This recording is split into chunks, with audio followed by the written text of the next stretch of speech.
Hello dear student, આપણે chapter number 3ની discuss કરી રહ્યા હતા. ચેપ્ટર નંબર 3 સુરેખ પથ પર ગતિ. બરાબર, ખાલી આપણે ગતિની ચર્ચા કરી. બરાબર, લેક્ચર નંબર 2. ગતિ કોને કહેવાય, ગતિના ઉદાહરણ ક્યાં ક્યાં હોય, બરાબર, કઈ કઈ જગ્યાએ આપણે ગતિનો યુઝ કરી શકીએ, આ બધી આપણે કાલે ડિસ્કસ કરી. બરાબર, આપણા ઘરની અંદર નાનું બાળક હોય અને એ નાના રમકડાથી કે નાની કારથી જો રમતું હોય તો એની અંદર પણ ફિઝિક્સ છે. બરાબર, ફિઝિક્સ ક્યાં નથી, ફિઝિક્સ બધી જગ્યાએ છે. જો તમે વ્યવસ્થિત રીતે વિચારી શકો એ સ્ટેજ ઉપર જઈને તો ફિઝિક્સ ઇઝ એવરીવેર. બરાબર, ગમે તે જગ્યાએ તમે વિચારો ત્યાં ફિઝિક્સ તમને મળે છે. બરાબર, even you are sitting on the bench, on the chair, on the sofa set, તો આ બધી જ જગ્યાએ તમે અત્યારે બેઠા છો, આ લેક્ચર અત્યારે સાંભળી રહ્યા છો, તો એની અંદર પણ ફિઝિક્સ છે. પણ તમારે એ શોધવું પડે અને એ લેવલ સુધી આપણે જવાનું છે. બરાબર, એ લેવલ સુધી મારે તમને નોલેજ, તમારું નોલેજ છે એ ગેઇન કરાવવાનું છે કે તમે પણ વિચારતા થઈ જશો કે ના આમાં ફિઝિક્સ હોય જ. બરાબર, તમે બેઠા છો એની અંદર સ્થિતિ ઉર્જા છે હાલમાં. બરાબર, તો ઉર્જાની વાત આવી. હવે ઉર્જા ઉપરથી કેટલા બધા પાછા કન્સેપ્ટ નીકળે, એનો એસઆઈ એકમ શું હોય, પારિમાણિક સૂત્ર શું હોય, જેટલા ડીપમાં જઈએ એટલું જઈ શકાય. બરાબર, you are writing on your notebook, તમે લખી રહ્યા છો. બરાબર, તો ત્યાં ફ્રિક્શન એટલે કે ઘર્ષણની વાત આવે. ઘર્ષણ હોય તો જ લખી શકાય, ફિઝિક્સ આવ્યું. બરાબર, આપણે વાત કરીએ કે તમે હેન્ડ્સ ફ્રીથી કદાચ આ લેક્ચરને સાંભળી રહ્યા છો. બરાબર, તો સિગ્નલની વાત આવે. સિગ્નલ હોય, બરાબર, આખું ઇલેક્ટ્રોનિક આખો સેક્શન છે જેને આપણે ઇલેક્ટ્રોડાયનેમિક્સ કીધી હતી, બ્રાન્ચ આખી ટોટલી. બરાબર, કે જ્યાં સિગ્નલની વાત આવે, ફ્રિકવન્સીની વાત આવે, ટાઈમ પીરિયડ આવર્તકાળની વાત આવે, એટલે ઇલેક્ટ્રોડાયનેમિક્સનો આખો સેક્શન થઈ જાય. બરાબર, તમે કોઈ વસ્તુને પકડી છે, બરાબર, તો એ પકડેલી વસ્તુની અંદર પણ એક ઉર્જા છે જેને આપણે સ્થિતિ ઉર્જા કહીએ છીએ. બરાબર, આપણે જ્યારે એને થ્રો કરીએ છીએ, ઘા કરીએ છીએ, ફેંકીએ છીએ, ત્યારે એની અંદર ગતિ ઉર્જા છે. તો સ્થિતિ ઉર્જાનું તમે ગતિ ઉર્જાની અંદર રૂપાંતરણ કરો છો, ફિઝિક્સ. બરાબર, ફિઝિક્સ ઇઝ એવરીવેર. બરાબર, but what is your point of view, what you are thinking about. બરાબર, તમે એને કઈ રીતે વિચારો છો, how you are thinking is the certain matters for you. બરાબર, તમે કેવી રીતે વિચારો છો એ વસ્તુ મેટર કરે છે. બરાબર, બાકી ફિઝિક્સ તો બધી જગ્યાએ છે. Even you are switch on your laptops or your computers. બરાબર, તમે આપણે ચાલુ કરીએ લેપટોપ અને કમ્પ્યુટર, બરાબર, તો એની અંદર પણ ફિઝિક્સ છે. કઈ જગ્યાએ ફિઝિક્સ છે, જ્યારે તમે ચાલુ કર્યું ત્યારે તમને ખબર છે આપણી ઘરની અંદર 220 વોલ્ટ એસી, એટલે ધોરણ 10ની અંદર તમે ભણ્યા કે 220 વોલ્ટ એસી આવે, તો ઇલેક્ટ્રોડાયનેમિક્સનો પાર્ટ્સ આવ્યો, ફિઝિક્સનો ભાગ આવ્યો પાછો. બરાબર, હવે ઇલેક્ટ્રોનિક્સની અંદર પાછા ત્યાં અંદર જઈએ તો વોલ્ટેજ, વિદ્યુત પ્રવાહ, બરાબર, પછી પાવર, આવા બધા શબ્દ આવે, તો ત્યાં પણ પાછું ફિઝિક્સ છે. બરાબર, પિક્ચરની અંદર આપણે મીન્સ કે આ જે પણ આપણે જોઈએ છે લેપટોપની અંદર કે આપણે મોબાઈલ સ્ક્રીનની અંદર, બરાબર, પિક્ચર છે, તો એની અંદર એનું જે રિઝોલ્યુશન છે, બરાબર, એ પણ આપણે કંઈક સ્ક્રીન માટે સેટ કરવાનું હોય છે. બરાબર, એની અંદર પણ ચિપ્સ હોય, મધરબોર્ડ હોય, માઇક્રો પ્રોસેસર્સ હોય. બરાબર, તો સેમી કન્ડક્ટરનો આખો પાર્ટ છે, અર્ધવાહક જેને કહેવાય ગુજરાતીની અંદર. બરાબર, તો અહીંયા પણ પાછું ફિઝિક્સ છે. તો ફિઝિક્સ ક્યાં નથી, ફિઝિક્સ બધી જગ્યાએ છે. તમે કોઈ પણ વસ્તુ વિચારો કે જ્યારે બી આપણે ફ્રી બેઠા હોઈએ, બરાબર, તો આવા કંઈક આપણે વિચાર આવો છે. Just because we are a student of science and we are the creative person and we are the different from the others. Always I said you are the different from the other students just because you got admission in science stream. હવે તમે કોઈ બીજી જગ્યાએ જો admission લીધું હોત કોમર્સની અંદર એક સિમ્પલ હું તમને એક્ઝામ્પલ આપું, બરાબર, કે 3 વિદ્યાર્થીઓને ઊભા રાખી દેવામાં આવે, 3 વિદ્યાર્થીઓને અલગ અલગ ફિલ્ડની અંદર, બરાબર. એક સિમ્પલ આપણી બધાની એક મેન્ટાલિટી કહીએ કે આપણી સાયકોલોજી કહીએ, એક સાયન્સનો સ્ટુડન્ટ હોય અને એક બીજા સ્ટ્રીમના સ્ટુડન્ટ હોય, બરાબર. આપણે કોઈ બીજા સ્ટ્રીમના સ્ટુડન્ટની પેલું એને ડિસઓનર થાય એવું કરતા નથી, બરાબર, એને ખોટું લાગે એ પ્રકારની આપણે વાત નથી કરતા, પણ એક આપણી હ્યુમન સાયકોલોજી આ કહે છે કે ઓલવેઝ સાયન્સનો સ્ટુડન્ટ હોય ને એ વધારે હાઇલાઇટ થાય. એ તમે પણ એવું કંઈક ને કંઈક અહેસાસ કર્યો હશે, બરાબર. સિમ્પલ એનાથી થોડું અલગ જઈએ આપણે, કે એક વ્યક્તિ છે એ હાલમાં ગૂગલ, તમે સાંભળ્યું છે ગૂગલ કંપની છે યુએસની, બરાબર, એની અંદર જોબ કરે છે, બરાબર. અને એક વ્યક્તિ છે એ કઠવાડા જીઆઈડીસી, આપણે અમદાવાદની જે કઠવાડા જીઆઈડીસી છે એની અંદર એક સામાન્ય જોબ કરે છે, બરાબર. અને એક વ્યક્તિ છે કોઈ એવરેજ કંપનીની અંદર જોબ કરે છે, સપોઝ માની લો રિલાયન્સની અંદર જોબ કરે છે. તો 3 તમારી જોડે ઓપ્શન છે, ગૂગલ છે, એક બીજી રિલાયન્સ મેં નામ આપી, અને ત્રીજી જે આપણી જોડે કંપની છે કોઈ કઠવાડા જીઆઈડીસીની છે. તો સિમ્પલ તમને એવું કહેવામાં આવે કે આ 3માંથી સૌથી રિસ્પેક્ટેડ પર્સન કોણ છે, તો ડાયરેક્ટ તમે હાઇલાઇટ કોને કરશો? ગૂગલવાળા પર્સનને. કેમ? કારણ કે એ જે કંપની છે એની વેલ્યુ જ એટલી હાઈ છે, ઇવન આપણા રિલાયન્સ કરતાં પણ એની વેલ્યુ જ હાઈ છે, બરાબર. રિલાયન્સ તો આપણે એમ સાંભળીએ, ભલે કદાચ બની શકે કે વર્થ એટલે સંપત્તિની સાપેક્ષે કોઈ પ્લસ માઇનસ હોઈ શકે, એકની સંપત્તિ વધારે એકની સંપત્તિ ઓછી, એવું બધું હોઈ શકે, પરંતુ તેમ છતાં આપણે ગૂગલ જે કંપની છે એની અંદર આપણે પણ ક્યારેક, તમને પણ ક્યારેક એવું તમારું ડ્રીમ હોય કે હું પણ ગૂગલની અંદર જોબ કરું, બરાબર. કેમ આવું થાય છે? બરાબર. એટલા માટે જ એ જ કોન્ટેક્સ્ટ, એ સંદર્ભને લઈને હું તમને કહેવા માગું છું કે you R A different from the others, બરાબર. તો સ્ટાર્ટ કરીએ આપણે આજનું લેક્ચર. સુરેખ પથ પર ગતિ, બરાબર. ગતિની આપણે ચર્ચા કરી હતી, ગતિના ઉદાહરણ જોયા હતા કાલે, અને કાલે આપણે વાત કરી હતી સ્થાનાંતર અને પથ લંબાઈની, બરાબર. આજે આપણે ડિસ્કસ કરવા જઈ રહ્યા છીએ નિયમિત ગતિ અને અનિયમિત ગતિ, બરાબર. પહેલાં આપણે કામ કરીએ, નિયમિત ગતિ છે એની વિશે ડિસ્કસ કરીએ, બરાબર. પદાર્થ એક સરખા સમયગાળામાં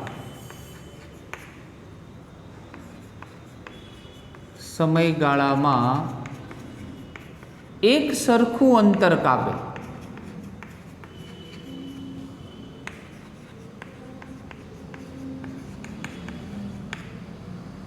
તો તેવી ગતિને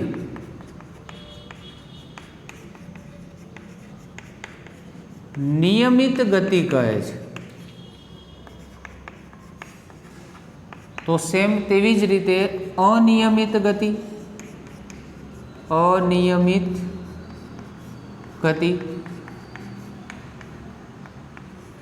જો પદાર્થ એક સરખા સમયગાળામાં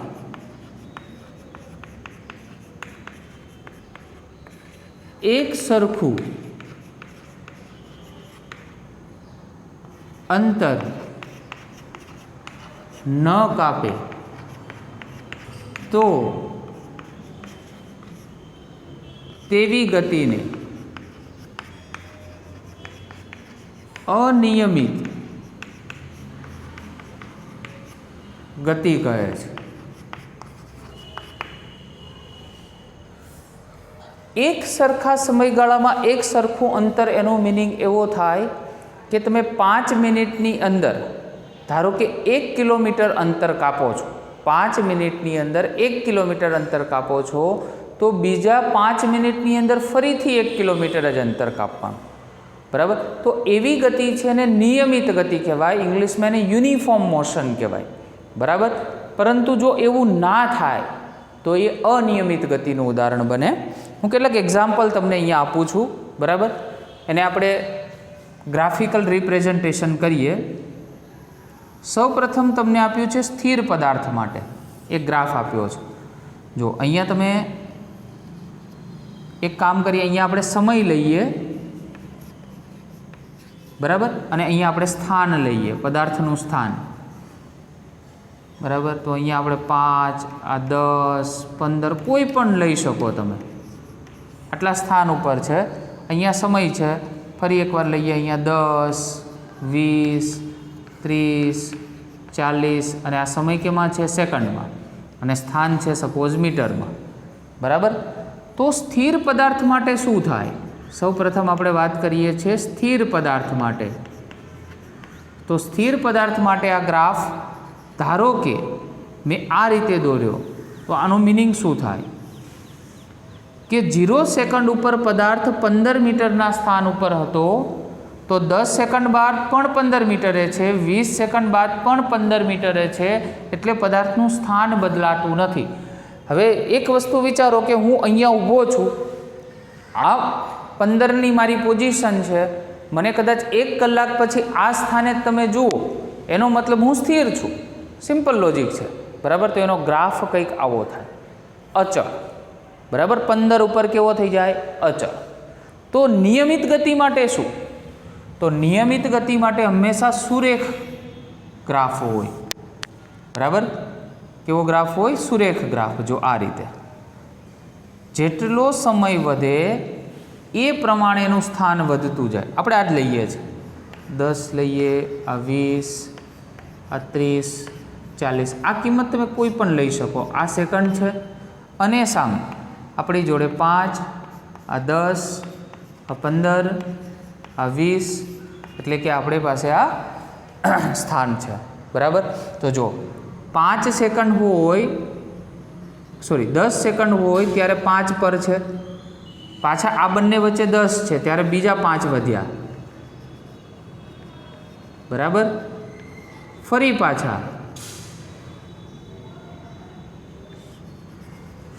30, थोड़ું આપણે આ સાઈડ લખવું પડશે, અહીંયા 30, बराबर। सेम ए रीते 40 जुओ तमे, एटले ग्राफ हमेशा केवो बनशे? सुरेख बनशे, आने सुरेख ग्राफ कहेवाय। फरी एकवार हूँ कहूँ छूँ, आ सुरेख ग्राफ कहेवाय। केवो कहेवाय? सुरेख।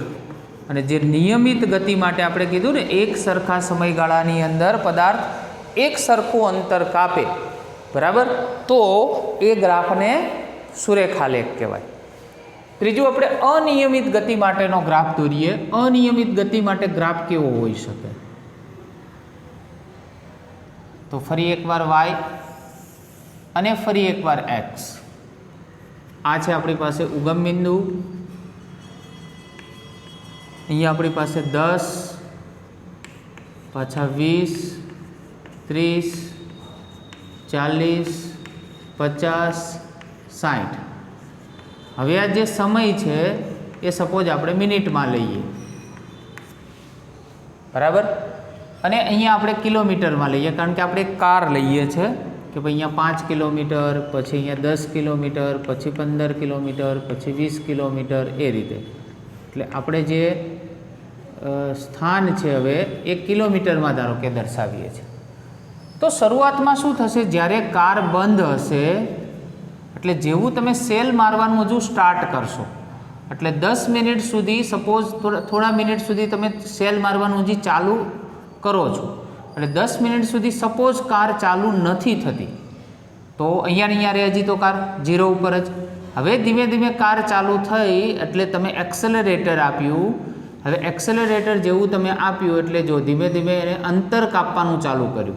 अहींया केटલું 3 4 एवी रीते धीमे धीमे अंतर, जेम जेम समय वधे छे तेम अंतर कापवानुं चालू कर्युं। जेम जेम अंतर कापे छे एम एम कार आ रीते आगळ वधे छे, ग्राफ आपणो आगळ वधे छे। एक समय एवो आवशे के एक कोई चोक्कस स्पीड हशे, ए स्पीड ए कवर करी लेशे। मानी लो कि आपणे 20 छे, एनी उपर पण एक आपणे किंमत लई लईए 25, बराबर। तो 25 उपर ए अचळ थई गई, बराबर। एटले हवे समय भले वधे छे पण आपणे कारने धारो के 25 उपर राखीए छे, 30 उपर राखीए छे, 40 उपर राखीए छे, बराबर। आ ग्राफ आपणे थोड़ो नानो दोर्यो छे, तमे एने 60 70 सुधी 80 झड़प सुधी तमे लई जई शको छो, बराबर। तो एक समय एवो आवशे કે આ જ કાર છે ધીમે ધીમે ધીમે ધીમે આગળ વધશે, સમય આગળ વધશે, પણ કેવી અચળ ઝડપ. પછી આપણે ખબર પડી જશે કે ભાઈ આ રોડ ઉપર કદાચ 80ની ઝડપથી વધારે જવાય એવું નથી, એટલે 80 ઉપર આપણે એક્સેલરેટર હશે એને શું કરી દઈશું, સ્ટોપ કરી દઈએ, ત્યાં આપણે અચળ કરી દઈશું.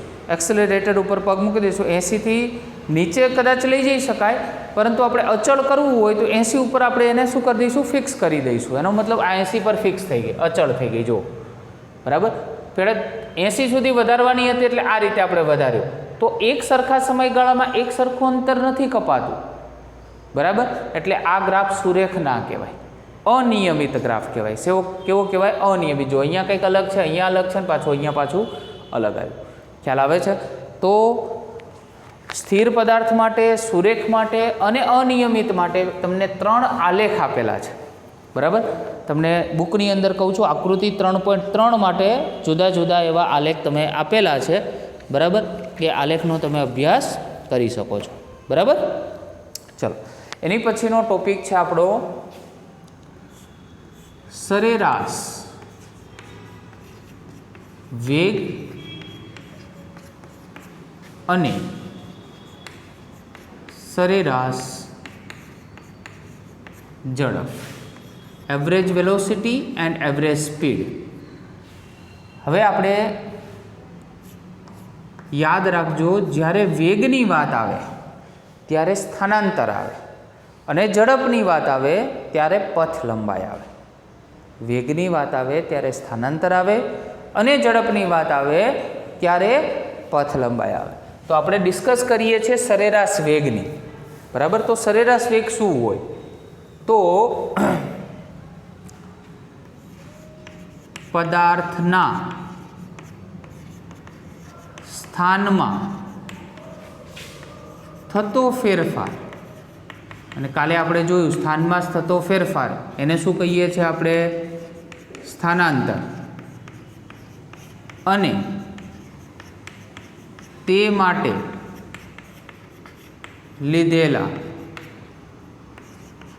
સમયગાળાના ગુણોત્તરને બરાબર સરેરાશ વેગ કહે છે.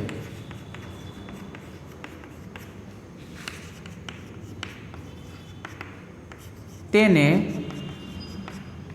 વી અને બાર, યાદ રાખજો, બાર વડે દર્શાવાય છે. બરાબર, તો વી બારનું એકચ્યુઅલ સૂત્ર છે આવું, x2 - x1 / t2 - t1.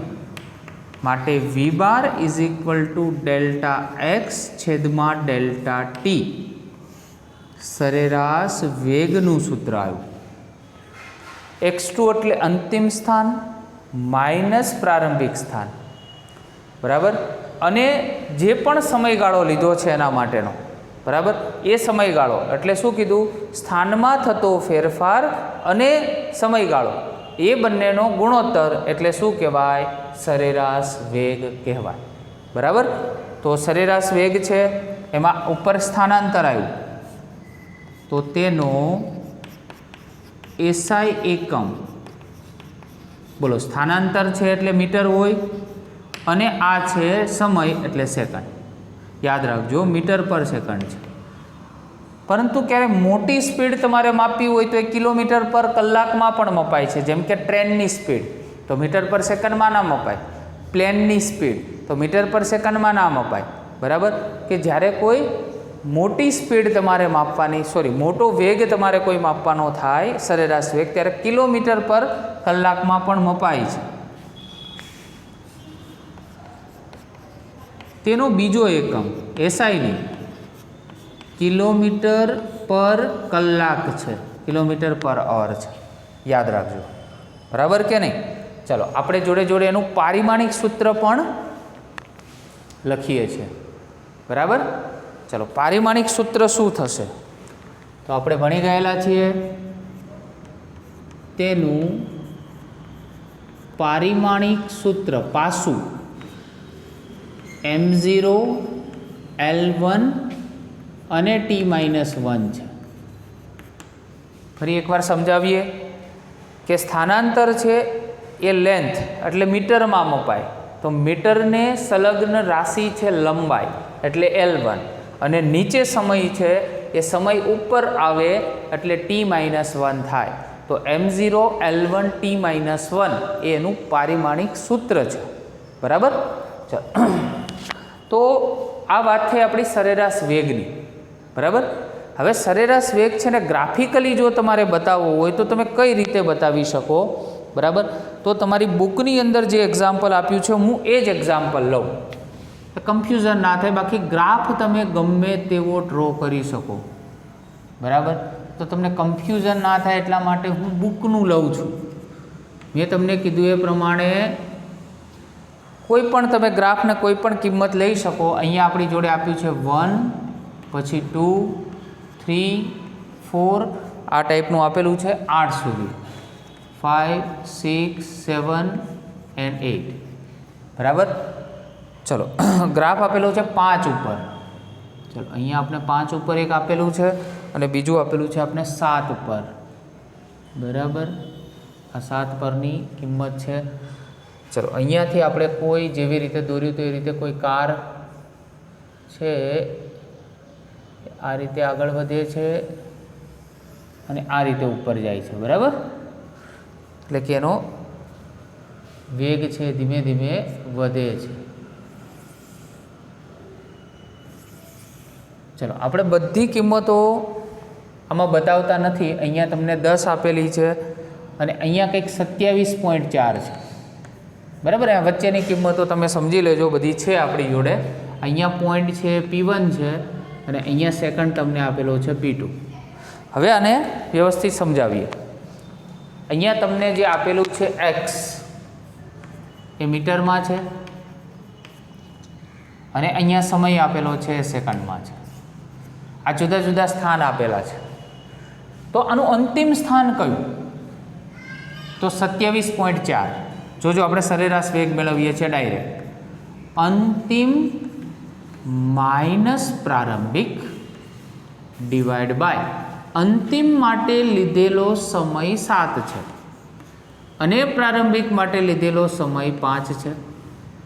તો 17.4 અને ભાગ્યા 2. બરાબર.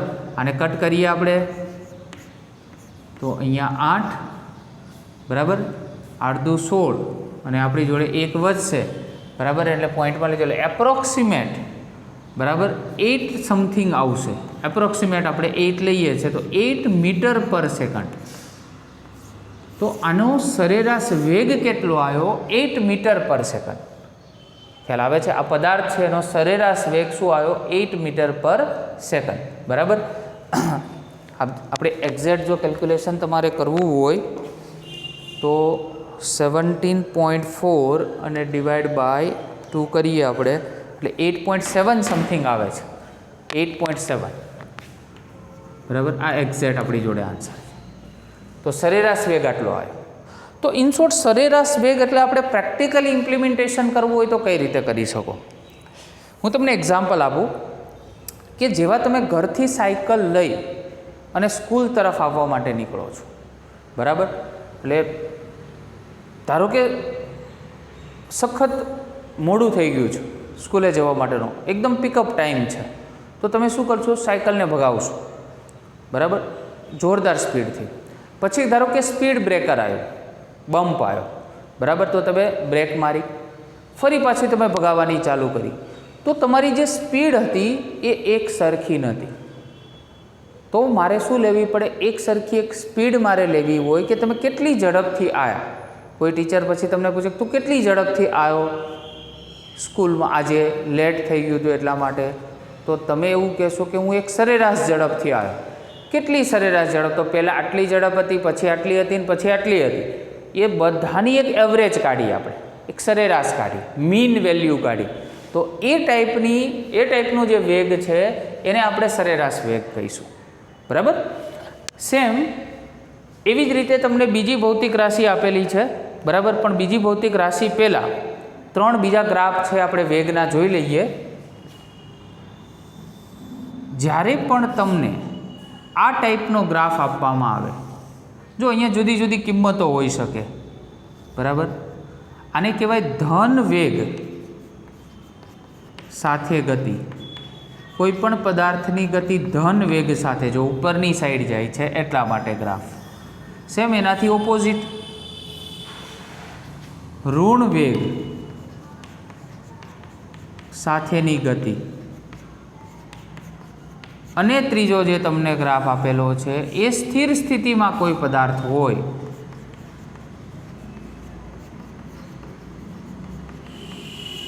કોઈ પદાર્થ સ્થિર સ્થિતિમાં છે ત્યારે એનો વેગ બરાબર તમારે શોધવો હોય તો શું થાય. કોઈ પદાર્થ સ્થિર સ્થિતિમાં હોય તો આપણે ઓબ્વિયસ ખબર છે આનું અંતિમ સ્થાન એ છે અને પ્રારંભિક સ્થાન પણ એ છે. સ્થાન તો સરખું જ છે ને, સ્થાન બદલાતું નથી, સમય બદલાય છે. જો આ સમય બદલાય છે પરંતુ સ્થાન નથી બદલાતું. બરાબર. તો સ્થાન નથી બદલાતું એટલો એનો મતલબ એ પદાર્થ સ્થિર છે અને સ્થિર સ્થિતિમાં એની સરેરાશ વેગ હંમેશા કેવો હોય? શૂન્ય હોય. શું હોય? શૂન્ય હોય. ક્લિયર? તો આ બાબતો બેટા આપણે ધ્યાનમાં રાખવાની થાય. આ સરેરાશ વેગની વાત થઈ. પછી આપણે જોઈએ હવે સરેરાશ ઝડપ. બરાબર. સરેરાશ ઝડપ.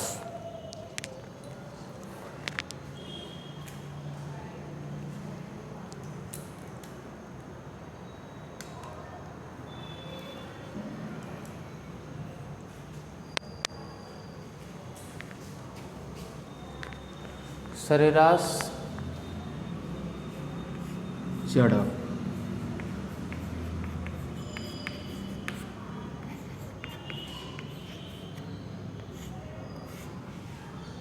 Average speed. Average speed.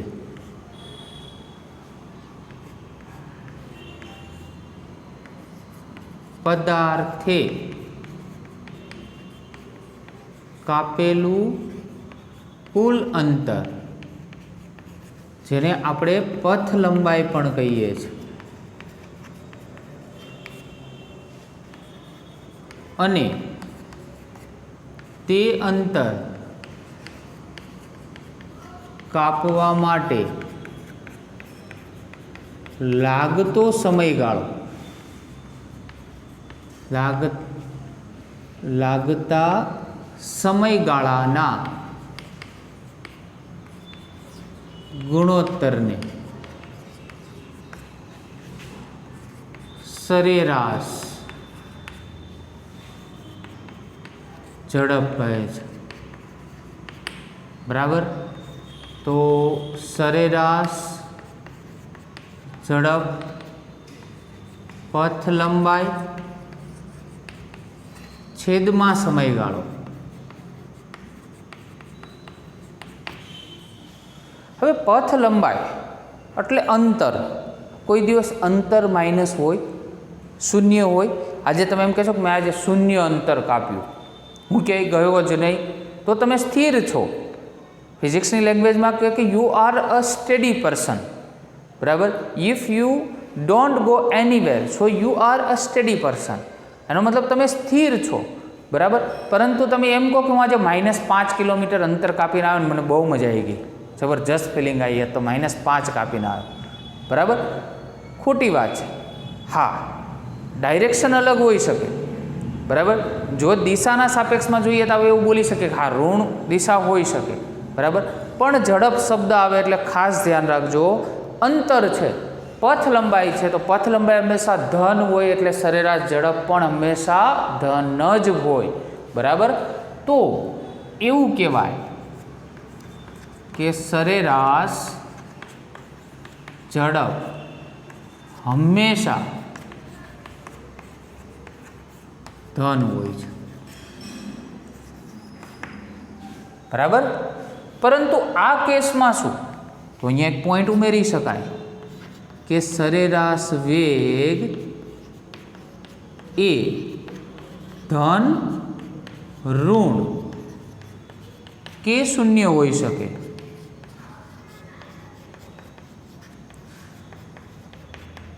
કેવી રીતે? ધન તો આપણે ખ્યાલ આવી જાય, અંતર સ્થાનાંતર ધન હોય એટલે બની ગયું. કાલે જ આપણે વાત કરી હતી કે સ્થાનાંતર ઋણ હોય હવે સ્થાનાંતર ઋણ હોય તો આ ઋણ હોય તો સરેરાશ વેગ પણ ઋણ હોઈ શકે, બરાબર, એટલે ઋણ પણ હોઈ શકે. અને સ્થાનાંતર શૂન્ય પણ હોય. સ્થાનાંતર શૂન્ય કઈ રીતે થાય? તમે જે બિંદુથી ચાલુ કરો છો અને ફરીથી એ જ બિંદુએ ફરીને પાછા આવી જાઓ તો સ્થાનાંતર કેવું થયું? શૂન્ય થયું, બરાબર. ઇન શોર્ટ આપણે આપણી ભાષાના એક્ઝામ્પલની અંદર જોઈએ કે તમે ઘરેથી સ્કૂલે ગયા અને સ્કૂલેથી ફરી ઘરે આવ્યા તો તમારું સ્થાનાંતર શૂન્ય, બરાબર. પરંતુ પથ લંબાઈ શૂન્ય કહેવાય નહીં, કારણ કે તમે ઘરેથી સ્કૂલે ગયા તો 5 કિલોમીટર અંતર હતું તો ફરી પાછા 5 કિલોમીટર આવ્યા એટલે 5 ને 5 10 એટલે પથ લંબાઈ 10 થઈ, પરંતુ સ્થાનાંતર કેવું થયું? શૂન્ય થયું. ખાસ સમજો, એકવાર માઇન્ડની અંદર આ ફિટ કરી લેજો કન્સેપ્ટને, બરાબર. એટલે સરેરાશ ઝડપ છે હંમેશા ધન હોય, કારણ કે એમાં અંતર આવે છે, પથ લંબાઈ આવે છે, અને આમાં સ્થાનાંતર આવે છે એટલે હંમેશા એ ધન, ઋણ કે શૂન્ય હોઈ શકે, બરાબર. યાદ રાખજો બીજી વાત કે આ ધન અને ઋણ હોવાને કારણે દિશા દર્શાવે છે, એટલે સરેરાશ વેગ એ કેવી રાશિ છે? સદિશ, બરાબર. પરંતુ આમાં ફક્ત ધન છે એટલે મૂલ્ય બતાવે છે, એટલે સરેરાશ ઝડપ એ અદિશ રાશિ અદિશ રાશિ છે. કેવી રાશિ છે? અદિશ રાશિ છે, બરાબર. આનો પણ એસઆઈ એકમ સેમ રહેશે પેલાની જેમ જ. આનો એસઆઈ એકમ શું થશે? તો પથ લંબાઈ છે એટલે મીટર અને સમયગાળો છે એટલે સેકન્ડ, એ તો સેમ જ રહેશે, એમાં કોઈ બદલાવ થશે નહીં. પારિમાણિક સૂત્ર પણ સેમ રહેશે. પારિમાણિક સૂત્ર શું થશે? તો દળ નથી એટલે m0, લેન્થ છે એટલે L1 અને સમય નીચે છે એટલે ઉપર જાય એટલે t-1. ક્લિયર એકદમ? તો તમને પૂછી શકાય પ્રશ્ન, સરેરાશ વેગ અને સરેરાશ ઝડપ વચ્ચેનો તફાવત, તો ક્લિયરલી તમે મેન્શન કરી શકો. તમારે બંનેનો તફાવત અલગથી તમારી નોટબુકની અંદર બનાવવાનો છે. આ સ્પેશિયલ હોમવર્ક તમને આપું છું, બરાબર. આ રીતે તો તમે જે લખો છો એ તો બધું લખવાનું છે, બરાબર. એ કન્ટિન્યુઅસ જે તમને ગમે એ રીતે લખવાનું છે, બરાબર. અને ફરી એકવાર રિપીટ કરું છું કે તમારી નોટ્સ એક અલગ પ્રકારની હોવી જોઈએ, બરાબર. અત્યાર સુધી કદાચ તમે એક પેન વાપરી હોય તો એની અંદર 2-3 પેન સુધી જાઓ, બરાબર, અને સરસ રીતે નોટ્સ બનાવો. તમારી નોટ્સ કોઈને ગમે એવી હોવી જોઈએ, બરાબર. કોઈ પણ તમારી ફેમિલીની અંદર મેમ્બર ક્યારેય જોવે કે ભાઈ ફિઝિક્સની નોટ્સ, બરાબર, દરેક સબ્જેક્ટના દરેક વિષય હોય, બરાબર, એના ટીચરના પોઈન્ટ ઓફ વ્યૂ અલગ હોય. હું ફક્ત તમને ફોકસ કરાવવા માગું છું ફિઝિક્સ ઉપર, થોડી તમને હિન્ટ આપું કેવી રીતે. તો જ્યારે તમે લખવા બેસો છો તમારી જોડે આટલી વસ્તુઓ હોવી જોઈએ. એક તમે જે લખો છો એ તમારી જોડે નોટબુક હોવી જોઈએ, એક તમારી જોડે 2 કે 3 પ્રકારની પેન હોવી જોઈએ, એક તમારી જોડે પેન્સિલ હોવી જોઈએ, એક તમારી જોડે ઇરેઝર હોવું જોઈએ, એક તમારી જોડે સ્કેલ હોવી જોઈએ, બરાબર.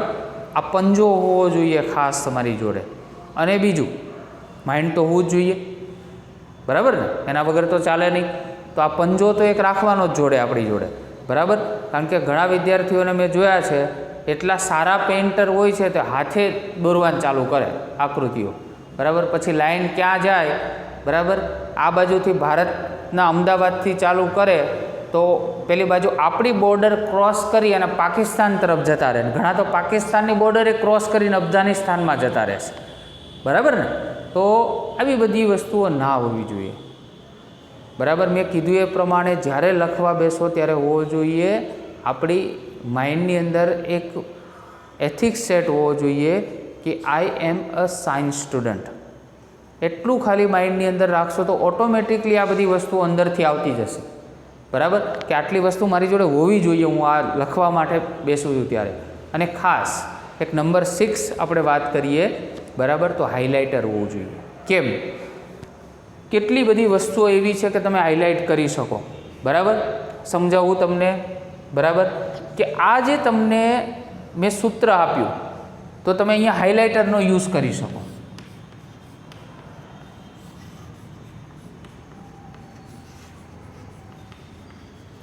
આ પાછું એનું બીજું સૂત્ર, તો હાઇલાઇટર યુઝ કરી શકો. તેનો એસઆઈ એકમ, તો આને હાઇલાઇટ કરી શકો, આ હાઇલાઇટ કરી શકો. તો ઓટોમેટિકલી એમએલટી ફોર્મ છે એને હાઇલાઇટ કરી શકો તમે. તો જ્યારે ઓટોમેટિકલી તમે વાંચતા હશો, તમારી નોટ્સમાંથી જ્યારે તમે વાંચવાનું ચાલુ કરશો ત્યારે ઓટોમેટિકલી આ હાઇલાઇટ થશે. અને જ્યારે તમે આપણું 12th કમ્પ્લીટ થશે, બરાબર, જ્યારે આપણું 12th કમ્પ્લીટ થશે ત્યારે એકચ્યુઅલમાં શું થશે કે જ્યારે તમે એ આ પાછળની નોટ્સ વાંચતા હશો ત્યારે આપણું માઇન્ડ એટલું શાર્પ છે કે ત્યારે એને આ કેચઅપ કર્યું હશે, બરાબર, ઓલરેડી એની અંદર હશે જ.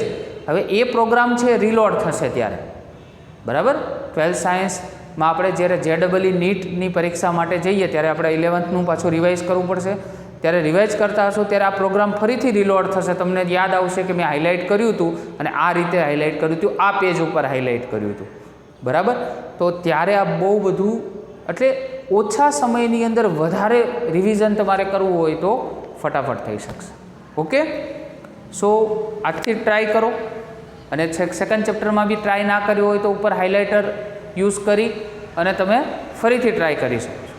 All the best and thank you very much.